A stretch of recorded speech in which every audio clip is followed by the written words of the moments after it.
আপনারা আশীর্বাদ করেন, ভালোবাসাটা দিয়ে আমরা 29 ক্যান্ডিডেটকে আমরা নিয়ে আইলাম আপনার বাড়ি থেকে আশীর্বাদটা নিয়ে যাইতে।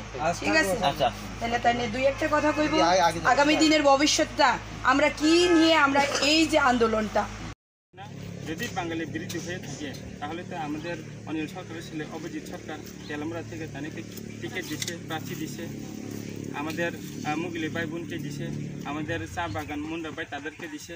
তার মানে আমরা মহারাজ যে সংবিধানে অধিকার আছে সবাইগুলি পাওয়ার জন্য, এই অধিকারগুলি দেওয়ার জন্য আমরা মহারাজ আমরা ত্রিপুরা রাজ্যকে সবাইকে এগিয়ে নিতে চাই।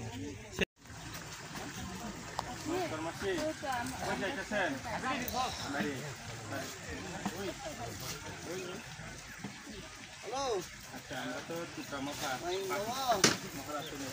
এবারে সবাইকে মিলে যার যার অধিকারগুলি আছে এই অধিকার পাওয়ার জন্য আমরা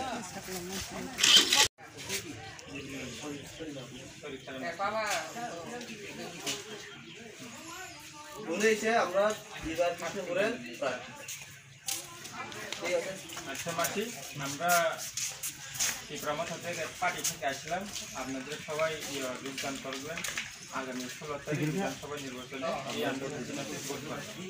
ঠিক আছে, 3 নম্বরে থাকবো আমরা তো দেখি আপনারা